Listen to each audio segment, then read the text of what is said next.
اب سوال یہ ہے کہ مالک نصاب کون ہے، یعنی قربانی کس پر واجب ہے؟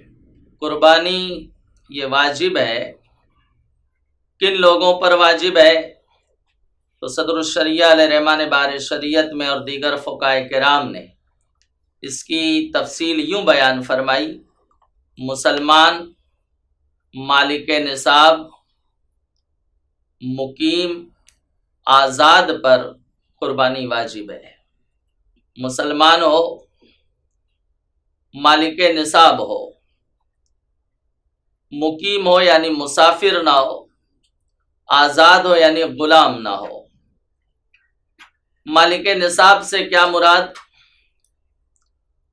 تو اگر اس کے پاس سونا ہے تو 7.5 تولہ سونا ہو، چاندی ہے تو 52.5 تولہ چاندی کا وہ مالک ہو۔ اور اگر 7.5 تولہ سونا نہیں ہے، نہ 52.5 تولہ چاندی ہے، تھوڑا سونا ہے اور تھوڑا چاندی ہے، مثلاً 1.5-2 تولہ سونا ہے، تھوڑی سی چاندی ہے، یا چاندی نہیں ہے تو مال تجارت ہے، یا اس کے پاس کچھ کیش اماؤنٹ ہے، تو اب ان تینوں چیزوں کو، یعنی سونے کو یا چاندی کو یا مال تجارت کو یا وہ کیش اماؤنٹ کو ملایا جائے گا۔ اگر اس کے ملانے سے اس کی مقدار 52.5 تولہ چاندی کی مقدار کو پہنچتی ہے تو اب ایسی صورت میں وہ مالک نصاب ہے، اس پر قربانی واجب ہے۔ یاد رکھیں، زکوٰۃ اور صدقہ فطر اور قربانی کے نصاب میں کچھ فرق ہے۔ زکوٰۃ میں آپ نے سنا ہوگا کہ اس میں سال گزرنا شرط ہے، مال نامی ہونا شرط ہے، لیکن قربانی میں سال گزرنا شرط نہیں۔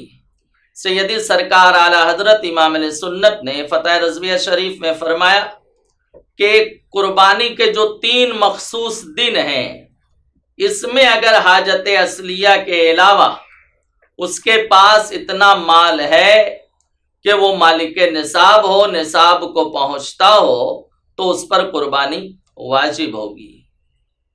مال نامی ہونا اس میں شرط نہیں، وہ زکوٰۃ میں شرط ہے۔ مال نامی کیا؟ اس سے پہلے زکوٰۃ کے باب میں آپ نے سنا ہوگا تو آپ کو یاد ہونا چاہیے۔ مال نامی یعنی ایسا مال جس میں اضافے کی قدرت پائی جاتی ہے، جیسے سونا چاندی ہے، مال تجارت ہے، نوٹ ہے، کیش اماؤنٹ ہے، اس میں اضافہ ہوتا رہتا ہے اگر آپ بزنس کریں گے، تجارت کریں گے۔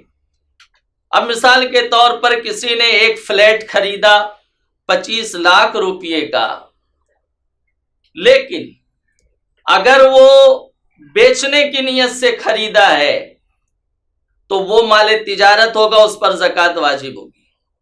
لیکن اگر بیچنے کی نیت سے نہیں خریدا ہے، رکھنے کی نیت سے خریدا ہے، لیکن ابھی اس کو 5-6 سال تک اس کی حاجت نہیں ہے، تو اب اس 25 لاکھ کے اس فلیٹ پر زکوٰۃ واجب نہیں ہوگی، کیونکہ وہ اس کا مال تجارت نہیں ہے۔ لیکن اتنا ضرور ہے کہ وہ حاجت کے علاوہ ہے، تو حاجت کے علاوہ ہے تو قربانی کے ایام آئے تو وہ مالک نصاب ہے، اس پر قربانی واجب ہو جائے گی۔ اسی طرح سے صدقہ فطر بھی واجب ہوگا۔ یہ بڑا فرق ہے زکوٰۃ اور قربانی اور صدقہ فطر کے نصاب میں۔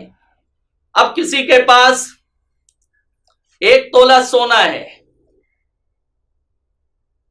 اور اس کے پاس نوٹ نہیں ہے، کیش نہیں ہے، چاندی نہیں ہے، مال تجارت نہیں ہے، تو وہ نصاب کو نہیں پہنچ رہا۔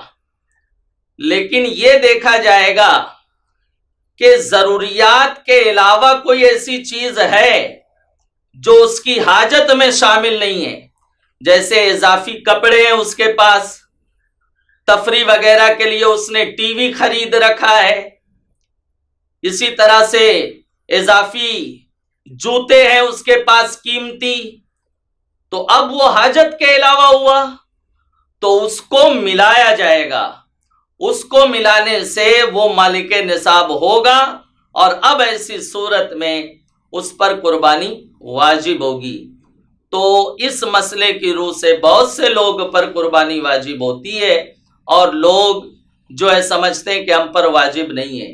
اور یہ بھی یاد رکھیں، ایک گھر میں جتنے مالک نصاب ہوں گے سب پر قربانی واجب ہوگی، چاہے وہ جوائنٹ فیملی ہو، چولہا ایک ہو، بزنس ایک ہو۔ مثال کے طور پر ایک باپ کے جو ہے 3 بیٹے ہیں، تینوں کا بزنس ایک ساتھ ہے، لیکن اس کے باوجود ان کا بینک بیلنس، ان کا اپنا اکاؤنٹ ہے، اور سب کے پاس جو ہے اتنا ہے کہ وہ نصاب کو پہنچتا ہے۔ تو جب قربانی کے ایام آئیں گے تو جتنے مالک نصاب ہیں سب پر قربانی واجب ہوگی۔ ایسا نہیں کہ ابا حضور با حیات ہے تو صرف انہی کی طرف سے ہو رہی ہے، تو بیٹوں پر بھی قربانی واجب ہے، ماں مالک نصاب ہے ان پر بھی واجب ہوگی، باپ مالک نصاب ہے ان پر بھی واجب ہوگی۔ شادی ہوئی تو وہ جو بہویں آئی ہیں، جو بیٹے کی بیویاں ہیں، وہ مالک نصاب ہیں۔ اکثر عورتیں مالک نصاب ہوتی ہیں، سونا چاندی ان کی ملکیت میں ہوتا ہے، جو ان کے ماں باپ نے دیا ہے وہ اس کی ملک ہے، تو اس پر قربانی واجب ہوگی۔ اس مسئلے کو یاد رکھیں، نصاب کی جو میں نے وضاحت کر دی اس کی جو ہے وضاحت کو یاد رکھیں، کسی اچھے جانکار سے مزید سمجھنے کی کوشش کریں، اور قربانی واجب ہے تو خوش دلی کے ساتھ اسے ضرور کریں۔ اللہ تعالی ہمیں عمل کی توفیق عطا فرمائے۔ قربانی کن لوگوں پر واجب ہے، ہم نے وضاحت کے ساتھ اس کا جواب سن لیا۔ اب اگلا سوال یہ ہے کہ قربانی 3 دن کی جائے یا 4 دن؟ یاد رکھیں، امام اعظم ابو حنیفہ سراج الامہ حضرت نعمان بن ثابت رضی اللہ تعالیٰ عنہ کے نزدیک قربانی 3 دن ہے، یعنی 10ویں ذی الحجہ سے قربانی کا وقت شروع ہوگا۔ دیہات میں کیونکہ نماز عید کا حکم نہیں ہے تو صبح صادق سے وقت ہے 10ویں کی، افضل یہ کہ نماز فجر کے بعد ہو۔ شہر میں 10ویں ذی الحجہ کو نماز عید کے بعد قربانی کا وقت پایا جائے گا۔ 11ویں 12ویں کے غروب آفتاب تک قربانی کا وقت ہے، یعنی 3 دن اور 2 راتیں یہ قربانی کا وقت ہے۔ یہ جو فرمایا شہر میں نماز عید کے بعد، تو صدر الشریعہ علیہ رحمہ نے بار شریعت میں فرمایا نماز عید سے مراد کسی ایک مسجد میں یا کسی عیدگاہ میں شریعت اور سنت کے مطابق نماز عید ہو چکی تو وہاں قربانی کا وقت شروع ہو گیا۔ یعنی اگرچہ جس کی طرف سے قربانی کی جا رہی ہے اس نے عید کی نماز ابھی نہیں پڑھی ہے اور اس کی طرف سے جانور ذبح کر دیا گیا، قربانی کر دی گئی، تو وہ قربانی صحیح ہوگی، قابل قبول ہوگی، کیونکہ نماز عید ہو گئی تو قربانی کا وقت پایا گیا۔ دیہات میں چونکہ نماز عید کا حکم نہیں ہے لیکن وہاں لوگ پڑھتے ہیں تو وہاں قربانی کا وقت 10ویں ذی الحجہ کو صبح صادق ہوتے ہی شروع ہو جائے گا اور 12ویں کے غروب تک رہے گا۔ ابھی میں نے عرض کیا رات میں بھی قربانی ہو سکتی ہے، تو رات کی قربانی کو فقہائے کرام نے مکروہ قرار دیا ہے، تو کراہت تنزیہی کا حکم ہے، اور یہ کراہت اس لیے ہے سیدی سرکار اعلی حضرت امام علیہ سنت نے فتح رضویہ شریف میں ایک مقام پہ فرمایا کہ اندیشہ ہے کہ کسی طرح کا خطرہ ہو جائے، چھری چاقو وغیرہ لگ جائے، تو وہ اندیشہ رات کے اندھیرے کی بنیاد پر ہے۔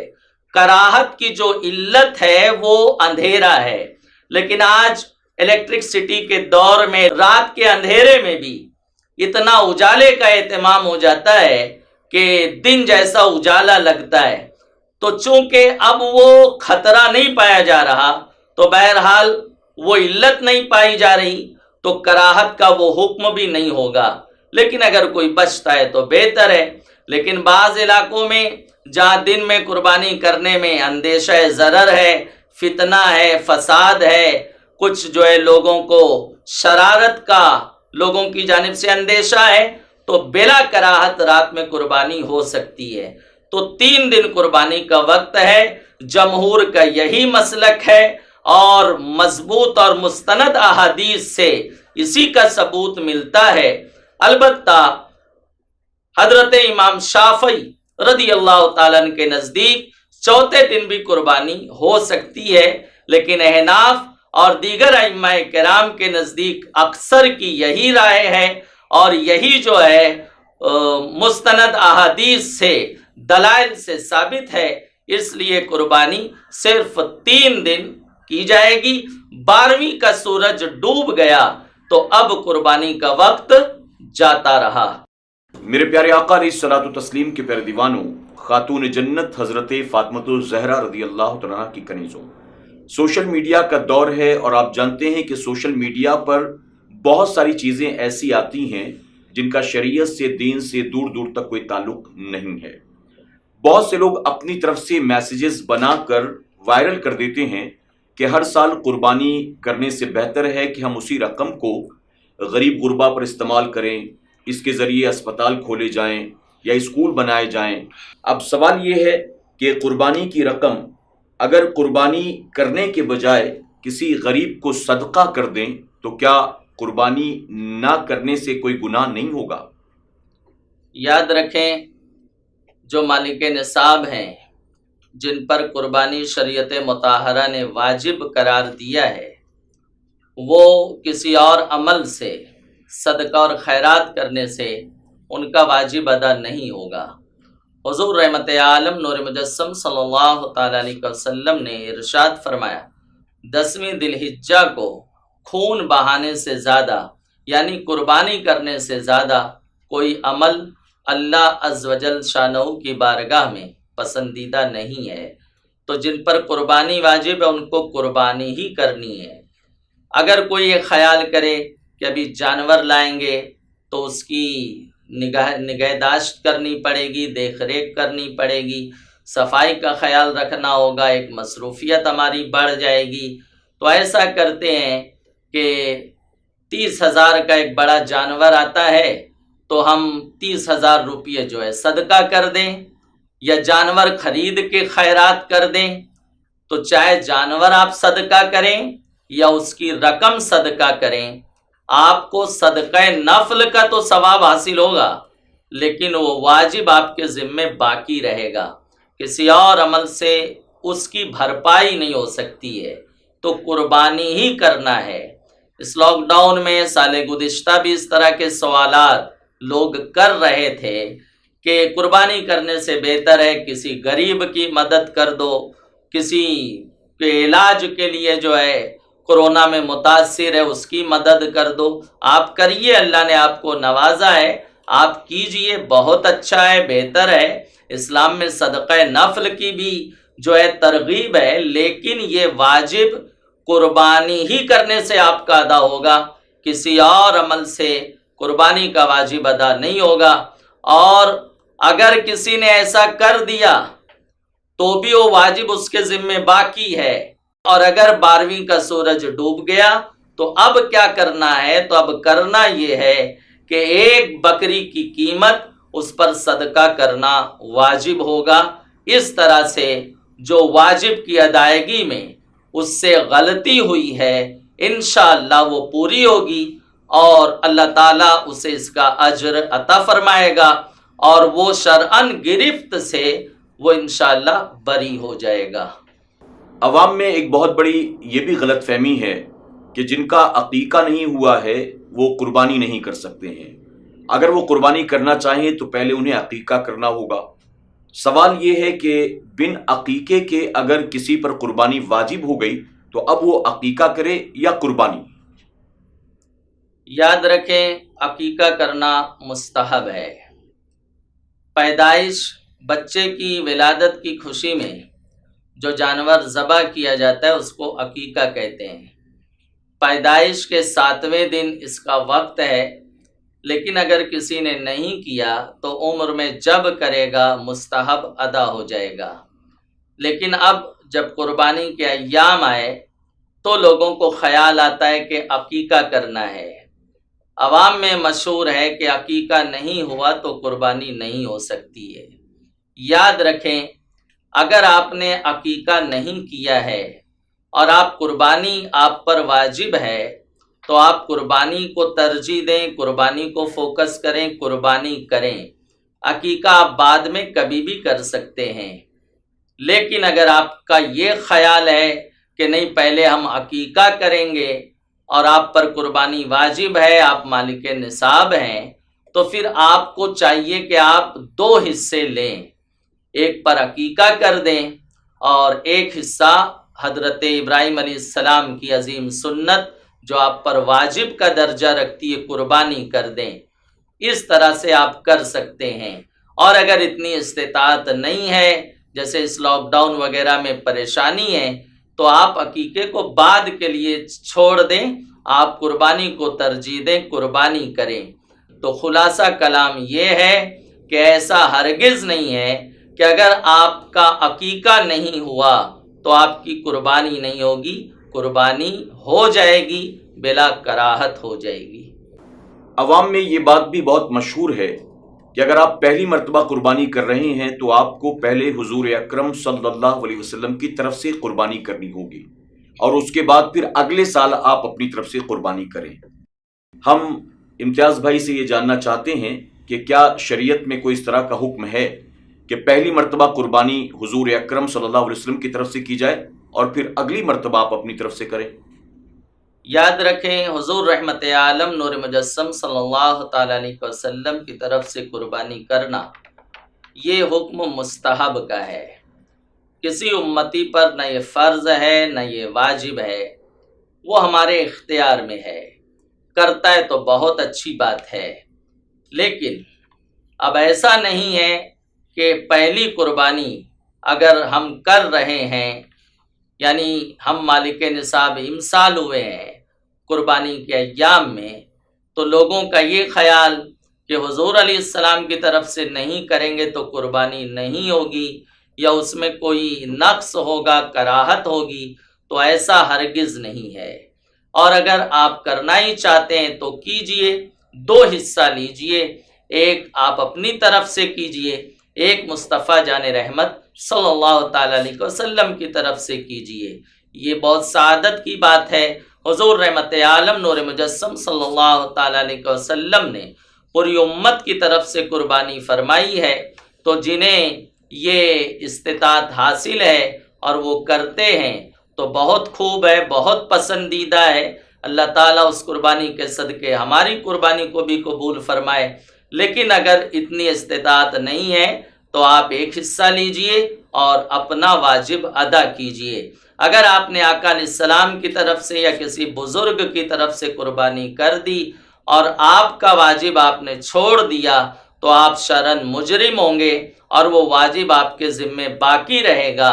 پھر اس کی وہی صورت ہے جو میں نے اس سے پہلے پیش کی کہ 12ویں کا سورج ڈوب گیا، تو جب اس کو صحیح مسئلہ سمجھ میں آیا تو اس پر حکم یہی ہے کہ وہ ایک بکری کی قیمت صدقہ کرنا اس پر واجب ہوگا۔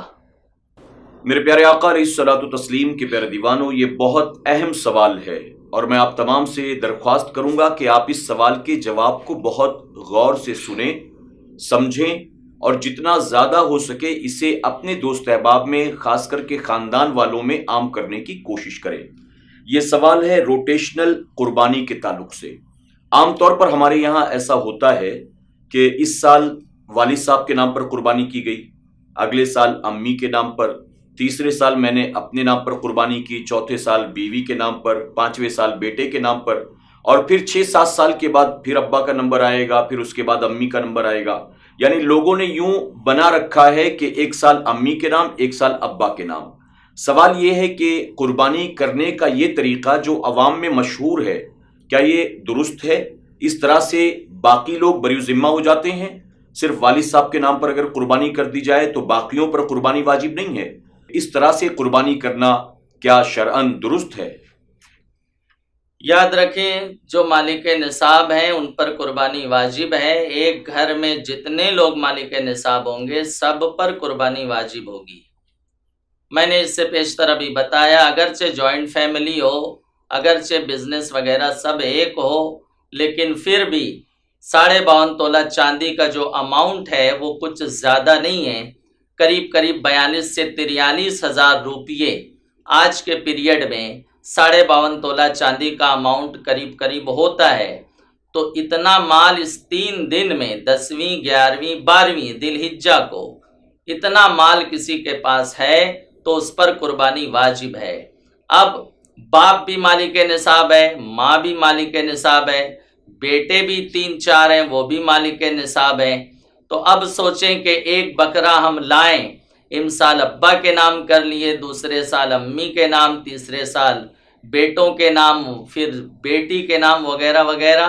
تو ماد اللہ جتنے مالک نصاب تھے انہوں نے قربانی نہیں کی تو ان کا واجب ان کے ذمے باقی ہے. نماز قضا ہو گئی تو آپ اس کو ادا کر سکتے ہیں. ماہ رمضان کا روزہ قضا ہو گیا تو دیگر ایام میں آپ اس کو رکھ لیں گے، قضا ادا ہو جائے گی. لیکن قربانی کا یہ حکم نہیں ہے، قربانی کی قضا نہیں ہے. قربانی کا واجب ادائیگی کا وہی حکم ہے جو میں نے ابھی اس سے پیشتر بیان کیا تھا کہ 12ویں کا سورج ڈوب گیا ہے 12ویں ذی الحجہ کا تو اسے ایک بکری کی قیمت صدقہ کرنا واجب ہوگا. اس مسئلے کی ناواقفیت کی بنیاد پر حالانکہ اس پر بہت بولا جاتا ہے، ہر سال اس کے جوابات دیے جاتے ہیں، لیکن آج بھی لوگ اس کے شکار ہیں اور اس طرح کی حرکت کرتے ہیں. مسئلے کی لا علمی کی بنیاد پر علماء اہل سنت سے دوری کا نتیجہ ہے کہ ان کا واجب ان کے کاندھے پر باقی رہتا ہے اور ایک بکرا لا کر یا ایک حصہ لے کر وہ سمجھتے ہیں کہ ہم بری ہو گئے. تو اللہ اکبر، ان سب پر اول تو توبہ واجب ہوگی کیونکہ واجب کی ادائیگی میں انہوں نے تاخیر کی. آقا علیہ السلام اتنی شدید ناراضگی کا اظہار فرمایا کہ فرماتے ہیں جس پر قربانی واجب ہو، استطاعت رکھتا ہو اور قربانی نہ کرے تو وہ عیدگاہ کو نہ آئے، نماز عید کے لیے نہ آئے. آقا علیہ السلام نے اتنی شدید ناراضگی کا اظہار فرمایا. تو جن پر قربانی واجب ہے انہوں نے نہیں کی ہے. 4 سال اب جیسے ابا کے نام امسال ہو گئی، اب ابا کے نام 6 سال بعد نمبر آ رہا ہے تو 6 سال کی قربانی ان کی باقی ہے، بچوں کی باقی ہے. تو وہ غور و خوض کریں، بیٹھیں اور کتنی قربانی اس طرح سے انہوں نے ضائع کی ہے اور مالک نصاب ہونے کے باوجود نہیں کی ہے. ان تمام قربانی کے عوض، ہر قربانی کے عوض ایک بکری کی قیمت صدقہ کرنا ان پر واجب ہوگا.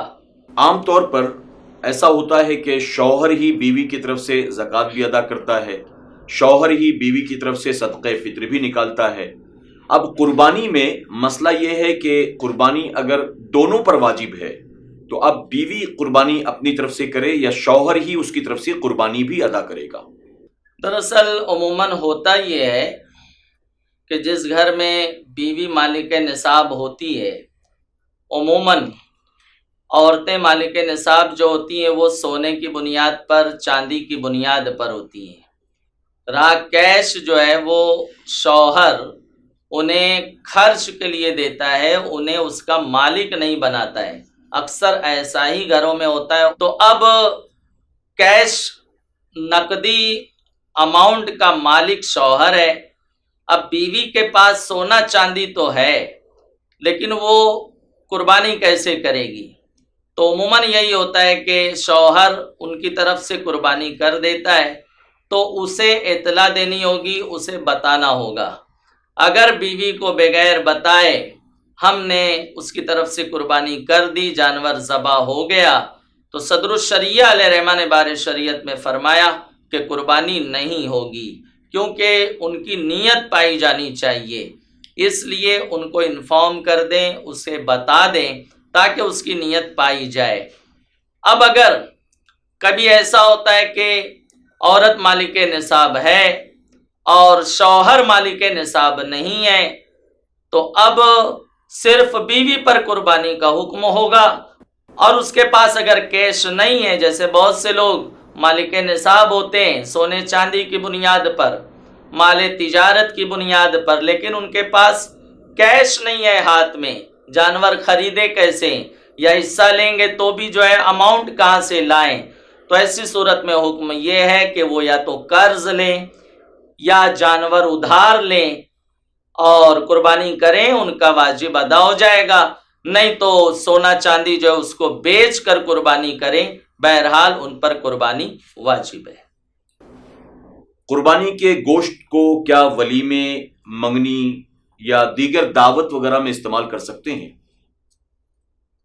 یاد رکھیں، قربانی کا گوشت جو ہمارے حصے کا ہمیں حاصل ہوا ہے اس میں ہمیں اختیار ہے، ہم چاہیں تو مہمانوں کی ضیافت کر دیں، دوست احباب کو کھلا دیں، یا شادی بیاہ وغیرہ قریب ہے تو اس کو ولیمے میں بھی استعمال کیا جا سکتا ہے، منگنی کی تقریب کا سوال ہے تو اس میں بھی دوستوں کو مہمانوں کو کھلایا جا سکتا ہے، اس میں کوئی حرج نہیں ہے۔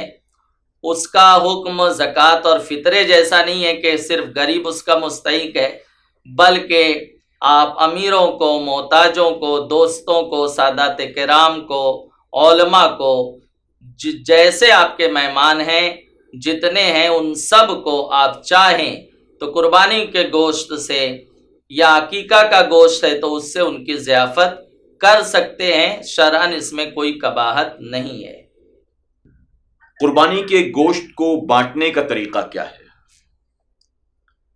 قربانی کا گوشت بانٹنے کا مستحب طریقہ یہ ہے، جو گوشت ہمارے حصے کا ہمیں حاصل ہوا ہے اس کو 3 حصے میں تقسیم کیا جائے، ایک حصہ غریبوں کے لیے، محتاجوں کے لیے، دوسرا حصہ دوست احباب کے لیے، رشتہ داروں کے لیے، پاس پڑوس والوں کے لیے، اور تیسرا حصہ خود اپنے لیے رکھے، اور اگر وہ چاہے تو کل کا کل گوشت صدقہ بھی کر سکتا ہے، جیسے گوشت ذخیرہ کرنے کا اس کے پاس ذرائع نہیں ہے، یا فیملی وغیرہ اتنی اس کے جو ہے ممبران اتنے زیادہ نہیں ہیں، تو وہ اگر چاہے تو کل کا کل صدقہ بھی کر سکتا ہے، لیکن پھر بھی یہی فرمایا کہ ایک حصہ گوشت نہیں، ایک حصہ تو کچھ گوشت وہ رکھے اور قربانی کے گوشت کی برکت حاصل کرے، وہ اس کو تناول کرے،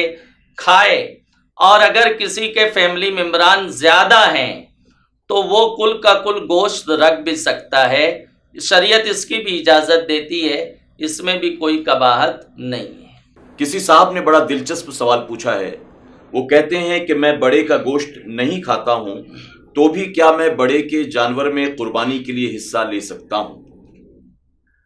یہ کوئی ضروری نہیں ہے کہ آپ جس جانور کا گوشت کھائیں اسی کی قربانی کریں۔ اب اگر کوئی نیل گائے کا گوشت کھاتا ہے، ہرن کا کھاتا ہے، تو کیا وہ اس کی قربانی کرے گا؟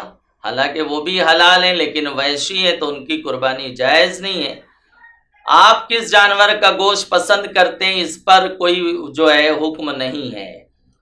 قربانی کے لیے شریعت نے 3 جانور مخصوص کیے ہیں، بکری جو اس کی جنس ہے، اسی طرح سے بڑے جانور جو اس کی جنس ہے، اور اونٹ، ان 3 میں سے آپ جس کی بھی قربانی کریں گے قربانی ہو جائے گی۔ آپ چاہے بکرے کا گوشت کھاتے ہوں، چاہے پاڑے کا گوشت کھاتے ہوں، چاہے اونٹ کا گوشت کھاتے ہوں، اس کا کچھ اعتبار نہیں ہے۔ ان 3 جانوروں میں سے آپ جس کی قربانی کریں گے، اچھی نیت ہے تو انشاءاللہ آپ کی قربانی بھی ہوگی، قابل قبول بھی ہوگی، اور اللہ عز و جل شانہ سے امید ہے مولا اس پر آپ کو اجر بھی عطا فرمائے گا۔ اگلا سوال یہ ہے کہ جب ہم اجتماعی قربانی میں حصہ لیتے ہیں یا ہم اپنے گھر میں بکرا وغیرہ لے کر آتے ہیں تو کیا یہ ضروری ہے کہ قربانی کے وقت میں ہم وہاں پر ضرور کھڑے رہیں؟ یعنی جس کی طرف سے قربانی کی جائے قربانی کے وقت اس کا جانور کے پاس کھڑا رہنا کیا ضروری ہے؟ یاد رکھیں، قربانی کے وقت جانور ذبح ہوتے وقت اس موقع پر حاضر رہنا یہ مستحب ہے، بلکہ یہ بھی مستحب ہے کہ اپنا جانور اپنے ہاتھ سے آپ ذبح کریں اگر طریقہ وغیرہ جانتے ہیں تو۔ اور اگر آپ غیر حاضر ہیں تو ایسا نہیں ہے کہ آپ کی قربانی نہیں ہوگی، آپ کی قربانی ہو جائے گی، بلا کراہت ہوگی۔ لیکن اگر آپ اپنے محلے میں یا چھوٹا جانور ہے بکرا وغیرہ اپنے گلی کوچے میں آپ ذبح کر رہے ہیں، عموماً لوگ اپنے گھروں میں ہی کر لیتے ہیں، تو وہاں حاضر رہنا چاہیے۔ سیدہ کائنات فاطمہ الزہرا رضی اللہ تعالیٰ عنہا کی جانب سے مصطفیٰ جان رحمت صلی اللہ تعالیٰ علیہ وسلم نے قربانی فرمائی اور فرمایا فاطمہ تم یہاں حاضر رہو۔ تو کھڑا رہنا، وہاں موجود رہنا، یہ حکم جو ہے مستحب کا ہے، بہتر ہے۔ بعض لوگوں کا یہ کہنا ہے کہ والد صاحب ابھی باحیات ہیں، والدہ بھی موجود ہیں، اگرچہ ان پر قربانی واجب نہیں ہے، لیکن ان کی موجودگی میں اپنی طرف سے قربانی کروں یہ اچھا نہیں لگتا، اس لیے میں ماں باپ کی طرف سے قربانی کرتا ہوں اور اپنی طرف سے قربانی نہیں کرتا۔ کیا یہ درست ہے؟ یاد رکھیں جیسا کہ کئی مسائل میں بتایا جواب میں کہ جو مالک نصاب ہے ان پر قربانی واجب ہے۔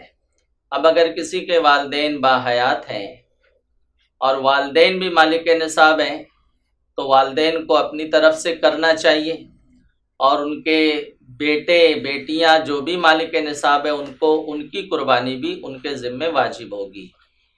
اب اگر ماں باپ مالک نصاب مثلاً نہیں ہیں، بیٹا مالک نصاب ہے یا ان کی بیٹی مالک نصاب ہے، تو انہیں اپنا واجب ادا کرنا چاہیے، اس میں کوئی قباحت نہیں ہے۔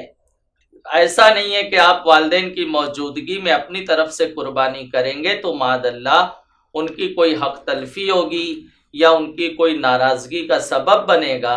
شرعاً اس میں کوئی جو ہے ایسا پہلو نہیں ہے۔ تو اگرچہ ماں باپ باحیات ہیں اور وہ مالک نصاب نہیں ہیں اور اللہ کے فضل سے بیٹا مالک نصاب ہے تو بیٹے کو اپنی قربانی کرنا چاہیے۔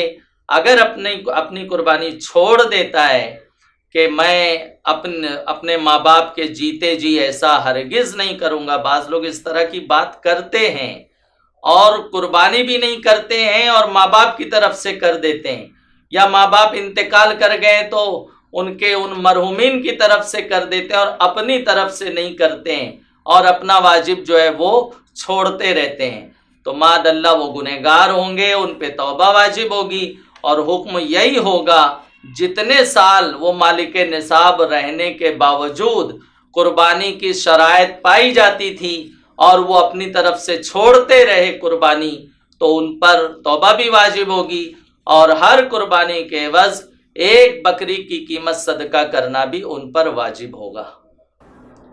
عام طور پر ایسا ہوتا ہے کہ ایک بھائی اپنے دوسرے بھائیوں کی طرف سے بھی قربانی ادا کر دیتا ہے، شوہر بیوی کی طرف سے بھی قربانی کرتا ہے، اپنے بچوں کی طرف سے بھی قربانی کرتے ہیں، کبھی کبھی بچے اپنے والدین کی طرف سے قربانی کرتے ہیں۔ تو ایسی صورت میں اگر ایک آدمی دوسرے یا تیسرے یا چوتھے کی طرف سے بھی قربانی کر رہا ہے تو جن جن لوگوں کی طرف سے قربانی کی جا رہی ہے کیا ان سب کی اجازت لینا ضروری ہے؟ یاد رکھیں حکم تو یہی ہے اور اسی پر عمل ہے اور یہی ہونا چاہیے، یہی کرنا چاہیے کہ جن لوگوں پر قربانی واجب ہے اگر ہم ان کی طرف سے قربانی کرنا چاہتے ہیں، جیسے بچوں پر قربانی واجب ہے، باپ ان کی طرف سے کر رہا ہے، یا والدین انتقال کر چکے ہیں، بڑا بھائی جو ہے وہ بہت فراخ دلی کا مظاہرہ کر رہا ہے اور اس نے جو ہے جانور بڑا خرید لایا اور اپنے چھوٹے برادران سے وہ کہتا ہے کہ میں تمہاری طرف سے قربانی کر رہا ہوں، اگر وہ اس کو اجازت دے دیتے ہیں تو وہ قربانی کرے، قربانی ادا ہو جائے گی۔ اور اگر بڑے بھائی نے یا باپ نے اپنے بچوں کی اجازت کے بغیر اگر قربانی کر دی تو پھر قربانی نہیں ہوگی۔ لیکن اگر ایسا ہے کہ وہ بچے جو عاقل و بالغ ہیں اور بالغ ہونے کے باوجود وہ مالک نصاب تو ہیں لیکن ان کا خرچ وغیرہ وہ باپ کے ہی ذمے ضرورت کا، تو چونکہ دیگر معاملے میں باپ ان کی کفالت اب بھی کرتا ہے، وہ اسی کی عیال میں شامل ہیں، تو اب ایسی صورت میں اگر اجازت نہیں بھی لی گئی اور قربانی کر دی گئی تو قربانی ہو جائے گی۔ لیکن کبھی ایسا ہوتا ہے کہ شادی ہو گئی تو بیٹا الگ رہتا ہے، تو اب چونکہ وہ اس کی کفالت میں نہیں ہے باپ کی، اس کا خرچ باپ کے ذمے اب نہیں ہے، تو اب ایسی صورت میں حکم یہی ہوگا کہ اجازت لینی ہوگی، بغیر اجازت کے کر دیا تو قربانی نہیں ہوگی۔ اپنے مرحومین کی طرف سے قربانی کرنا کیسا؟ مرحومین کی طرف سے اگر کوئی قربانی کرنا چاہتا ہے تو یہ ایصال ثواب کی ایک شکل ہے، ان کو ثواب ملے گا، لیکن اسے اپنی قربانی کے ساتھ ساتھ ان کی قربانی کرنی ہوگی۔ اگر وہ سوچے امسال میں ابا کا انتقال ہوا اس سال تو لاؤ ان کی طرف سے قربانی کر دوں، اور اپنا واجب وہ جو ہے نہیں ادا کرتا ہے تو معاذ اللہ وہ گنہگار ہوگا۔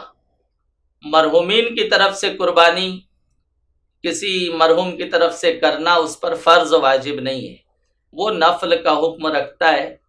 اب ایک نفل کو ترجیح دی جائے اور اپنا واجب ترک کیا جائے تو یہ معاذ اللہ رب العالمین قطعاً اس کی اجازت نہیں ہوگی، لہٰذا وہ اپنا واجب ادا کرے، اور مرحوم کی طرف سے کرنا چاہتا ہے تو وہ کرے۔ اسی کے ساتھ ساتھ اگر کسی مرحوم نے، انتقال کرنے والے نے وصیت کی تھی کہ بیٹا میری طرف سے امسال قربانی کر دینا، اور اس نے مال بھی چھوڑا ہے، تو اب وہ قربانی کرنا اس پر نفل نہیں ہے، واجب ہوگا، اور اس حصے کا گوشت کل کا کل صدقہ کرنا واجب ہوگا۔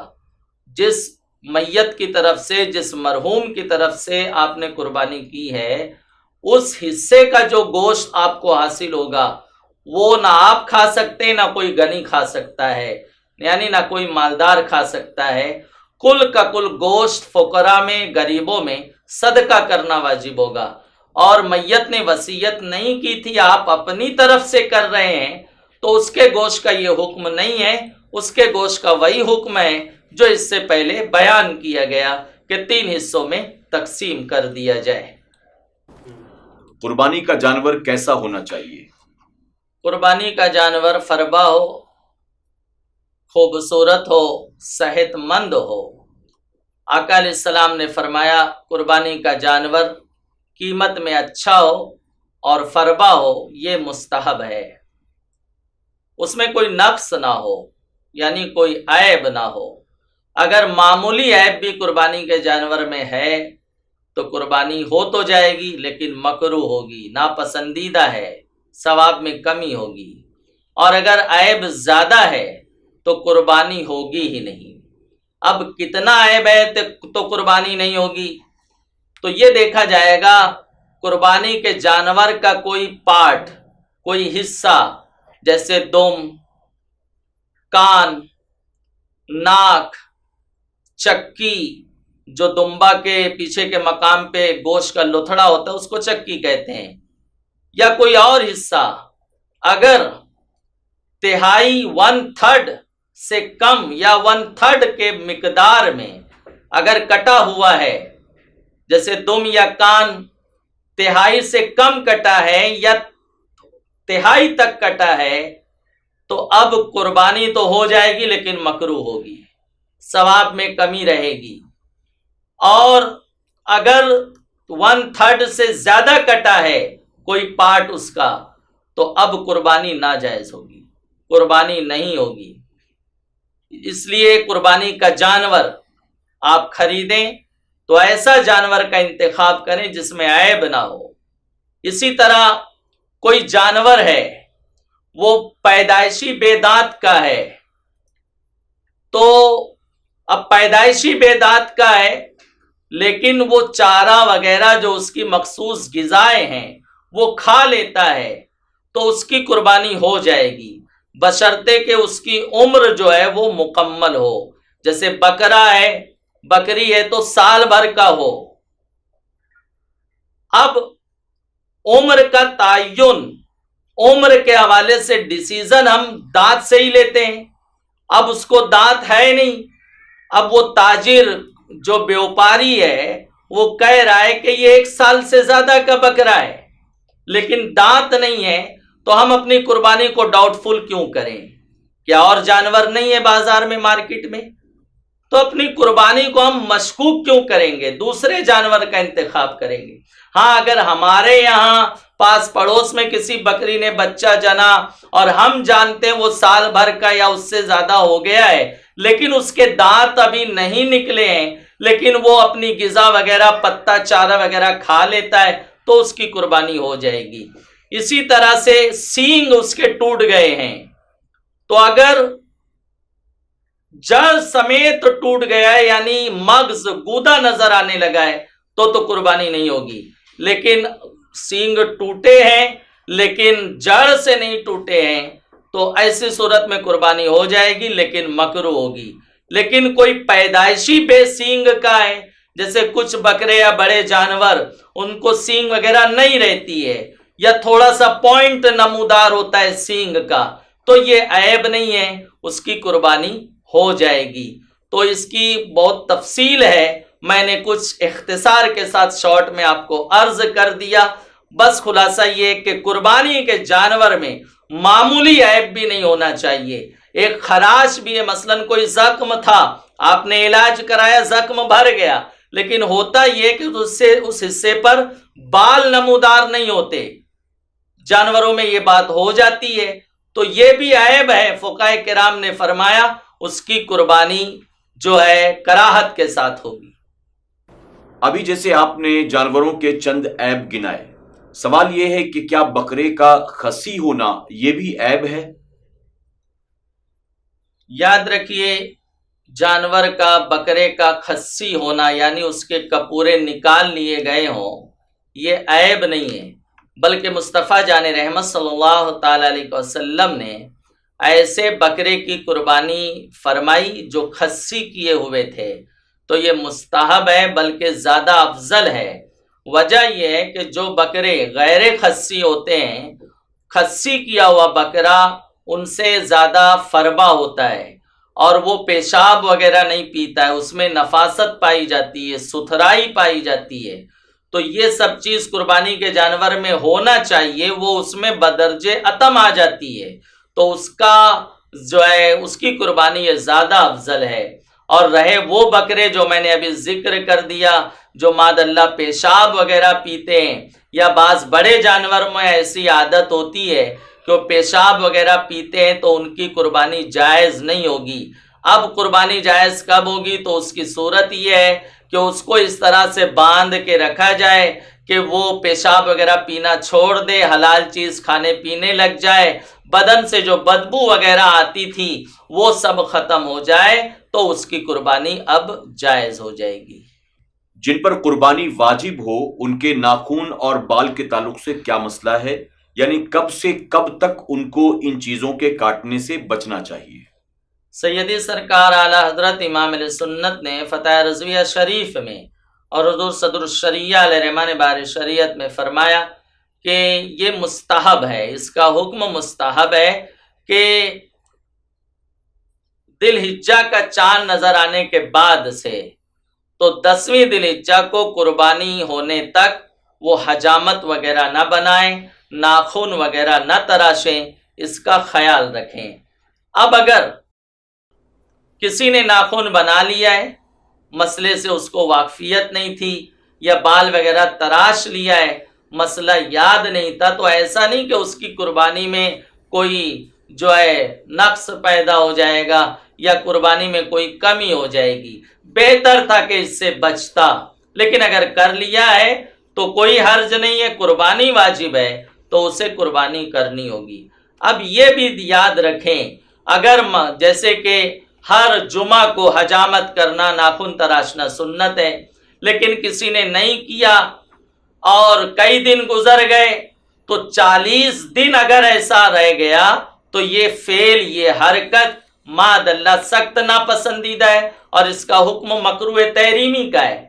اب کسی نے بال نہیں بنائے ہیں، ناخن نہیں تراشے ہیں، آج 25واں دن ہے، اب چاند نظر آ گیا اور اس پر قربانی واجب ہے، تو وہ اس مستحب کی فکر نہ کرے، اس کو حکم ہے کہ ماد اللہ مکروہ تحریمی حرکت جو ہونے والی ہے وہ اس سے اپنے آپ کو بچائے، حجامت وغیرہ بنوا لے، ناخن تراش لے، اس میں اس کو یہی حکم ہے، وہ ایسا کرے۔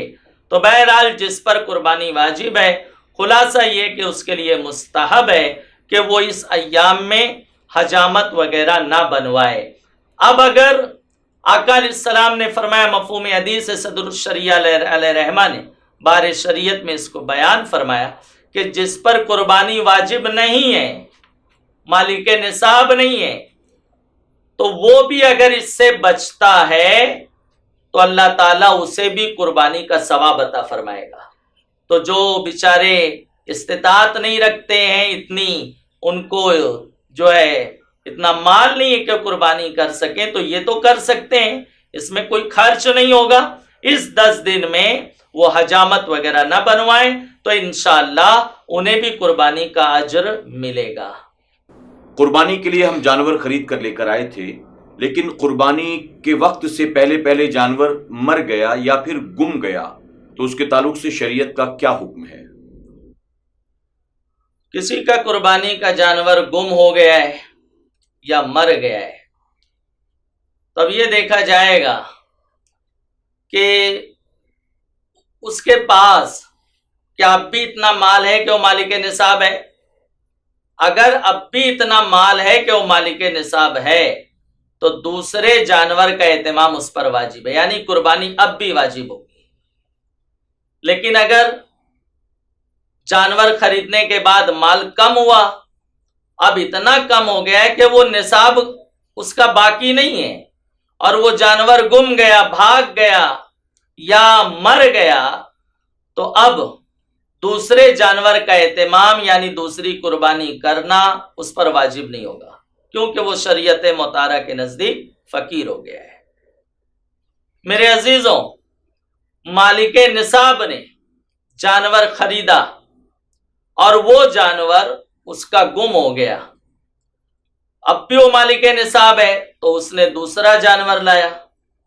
اب دوسرا جانور لانے کے بعد قربانی کے دن میں وہ پہلا جانور مل گیا، تو اگر اس نے ابھی قربانی نہیں کی ہے تو امیر کو، مالک نصاب کو یہ اختیار ہے کہ وہ دونوں میں سے جس ایک کی چاہے قربانی کر سکتا ہے، لیکن اس میں اس کا خیال رکھنا ہوگا کہ اگر پہلا جانور اعلیٰ قیمت کا تھا اور دوسرا جانور اس سے کم قیمت کا ہے، پہلا جانور مثلا 50,000 کا ہے، دوسرا جانور یہ 40,000 کا ہے، اب دونوں جانور جمع ہو گئے ہیں اور وہ دوسرے جانور کو قربان کر رہا ہے تو کر سکتا ہے، لیکن اسے 10,000 روپیے صدقہ دینا ہوگا، 10,000 روپیے صدقہ کرے گا۔ اور اگر پہلا ہی جانور اس نے قربان کر دیا تو اس پہ صدقے کا کوئی حکم نہیں آئے گا، اور یہ جو دوسرا جانور ہے وہ اسے اختیار ہے، وہ چاہے تو اس کو بیچ سکتا ہے یا آئندہ سال کے لیے رکھ سکتا ہے۔ یہ حکم امیر کا تھا، غریب پر قربانی واجب نہیں ہے، فقیر پر قربانی واجب نہیں ہے، لیکن فقیر نے اگر قربانی کی نیت سے جانور خریدا تو اب اس جانور کی قربانی فقیر پر واجب ہو جاتی ہے۔ اب فقیر کے ساتھ ایسا ہو گیا کہ اس کا جانور گم گیا، اب بچوں نے اصرار کیا، ابا پھر سے ایک بکرا لاؤ، پاس پڑوس میں سب کیا ہو رہا ہے، ہمارے یہاں نہیں ہو رہا، وغیرہ وغیرہ، بچے اصرار کرتے ہیں، ضد کرتے ہیں۔ اب باپ نے قرض وغیرہ لے کر دوسرا جانور بکرا لایا، اب وہ پہلا بھی مل گیا، تو فقیر پر شریعت نے قربانی واجب نہیں رکھی، لیکن جب وہ قربانی کی نیت سے جانور خریدے گا تو اب خریدنے کے سبب سے، اس نیت کے ساتھ خریدنے کے سبب سے قربانی واجب ہو گئی، تو اب اس نے دونوں جانور قربانی کی نیت سے خریدے تو اسے دونوں جانور کی قربانی کرنا اس پر واجب ہوگا۔ یہ بڑا اہم سوال ہے جس کا جاننا خاص طور پر ان لوگوں کے لیے ضروری ہے جو بڑے جانوروں کے اجتماعی قربانی کا اہتمام کرتے ہیں۔ کچھ سالوں سے ہم نے یہ دیکھا ہے کہ مدارس کے علاوہ، اہل سنت والجماعت کی آرگنائزیشنز کے علاوہ کچھ قصائیوں نے بھی یہ کاروبار شروع کر دیا ہے کہ وہ خود اپنی دکان پر اجتماعی قربانی کے حصے جمع کرتے ہیں اور پھر جانور خرید کر اس کی قربانی کرتے ہیں اور گوشت لوگوں میں تقسیم کر دیتے ہیں۔ سوال یہ ہے کہ کیا اجتماعی قربانی میں جو پیسے بچ جاتے ہیں اس بچے ہوئے پیسے کو ذاتی استعمال میں لیا جا سکتا ہے؟ یاد رکھیں کہ اجتماعی قربانی جو مدارس وغیرہ جن اداروں میں ہوتی ہے انہیں اس کا خیال رکھنا چاہیے، اور لوگ اس کا خیال رکھتے بھی ہیں، لیکن مسئلہ اچھی طرح سے ذہن نشین رکھیں کہ جو بھی حصے دار شریک ہونا چاہتا ہے اجتماعی قربانی میں تو آپ اسے بتا دیں، یا جو ریسیپٹ وغیرہ دیتے ہیں اس میں یہ تحریر ہو کہ جانور سے بچی ہوئی حصے کی زائد رقم، کھال، گوشت، ان سب کا میں آپ کو مالک بناتا ہوں، اور پھر اس سے آپ اجازت لے لیں، اور بہتر ہے کہ دستخط لے لیں۔ کچھ لوگ کرتے بھی ہیں ایسا، اور یہی ہونا چاہیے۔ تو اب جو حصے سے رقم بچ گئی وہ نفع ہے تو وہ ادارے میں چلا جائے گا، گوشت جو بچ گیا ہے وہ غریبوں میں آپ بانٹ سکتے ہیں، کھال آپ رکھ سکتے ہیں، کیونکہ جس نے حصہ لیا ہے اس نے آپ کو اس کی اجازت دے دی ہے، تو اس کا استعمال جائز ہو جائے گا۔ اب رہا کوئی انفرادی طور پر اجتماعی قربانی کرتا ہے، اپنے ذاتی بزنس کے طور پر کرتا ہے، جیسا کہ ابھی آپ نے سوال میں سنا، تو انہیں اس کا خیال رکھنا ہوگا کہ وہ حصے داروں سے اس کی اجازت لیں کہ گوشت، کھال اور جو حصے سے رقم بچے گی وہ آپ کو اجازت دیتا ہے کہ آپ اس کا استعمال کر سکتے ہیں، اپنے ذاتی مصرف میں یوز کر سکتے ہیں، تو اس کی اجازت ہوگی۔ اور اگر ان کی جانب سے اجازت نہیں ہے، آپ نے ان سے پوچھا نہیں ہے، اجازت نہیں لی ہے، تو رقم آپ کو لوٹانے کا حکم ہوگا۔ حصے داروں کو وہ ساری رقم واپس کریں گے، جو ہے رقم بچی ہے وہ جس کا ہے اس کو لوٹایا جائے گا۔ اب اگر کہیں کہیں ایسا ہے کہ عرف اس کا ہے، چلن اس کا ہے کہ لوگ ایسے معاملات میں راضی رہتے ہیں کہ جو بچے گا ہم جو ہے وہ راضی ہیں کہ اس سے جو رقم حاصل ہوگی وہ آپ یوز کر سکتے ہیں، آپ رکھ سکتے ہیں، کھال رکھ سکتے ہیں، تو اگر واقعی اس کا عرف ہے، یعنی اس کا وہاں رواج ہے، وہاں لوگوں کا یہ مزاج ہے، تو شریعت میں عرف کی اہمیت ہے تو بھی اس کی اجازت ہوگی۔ لیکن ہمارے یہاں اس کا رواج نہیں ہے، اس کا چلن نہیں ہے، تو اس کا خیال رکھنا چاہیے۔ اور آپ اپنا واجب ادا کر رہے ہو، کہیں بھی آپ حصہ نہ لے لیں جو مسائل شرعیہ سے واقف نہیں ہیں، جو شریعت قربانی کا جانور کیسا ہونا چاہیے اور کب قربانی ہوگی کب نہیں ہوگی، وہ ساری کنڈیشن وغیرہ نہیں جانتے، اور آپ ان کو اپنے حصے کا وکیل بنا رہے ہو، تو کہیں ایسا نہ ہو معاذ اللہ رب العالمین آپ کی قربانی جو ہے وہ صحیح ڈھنگ سے ہو نہیں۔ اس لیے جو مسائل شرعیہ کی روشنی میں اہل سنت و جماعت کے ادارے تحریک الحمدللہ کرتی ہے، آپ اپنے حصے کو ان کو پیش کریں، ان کو ذمہ داری دیں، تاکہ شریعت کی روشنی میں آپ کی قربانی صحیح ہو سکے۔ میرے پیارے آقا علیہ الصلوۃ والتسلیم کے پیارے دیوانوں، خاتون جنت حضرت فاطمۃ الزہرا رضی اللہ تعالیٰ عنہا کی کنیزوں، اسی کے ساتھ ہمارا آج کا سیشن مکمل ہوا۔ انشاءاللہ مزید سوال و جواب کے ساتھ ہم کل پھر آپ کی خدمت میں حاضر ہوں گے۔ میں آپ تمام سے گزارش کروں گا کہ آج جس طرح ذوق و شوق کے ساتھ آپ ہمارے ساتھ آخر تک بنے رہے، اسی طرح کل بھی آپ ضرور شامل ہوں اور ہمارے اس پروگرام کو دیکھ کر اپنے علم میں ساتھی نیکیوں میں اضافہ کرنے کی ضرور کوشش کریں۔ تب تک کے لیے آپ تمام سے اجازت، اپنا خیال رکھیں اور اپنی دعاؤں میں ہمیں ضرور یاد رکھیں۔ السلام علیکم ورحمۃ اللہ وبرکاتہ۔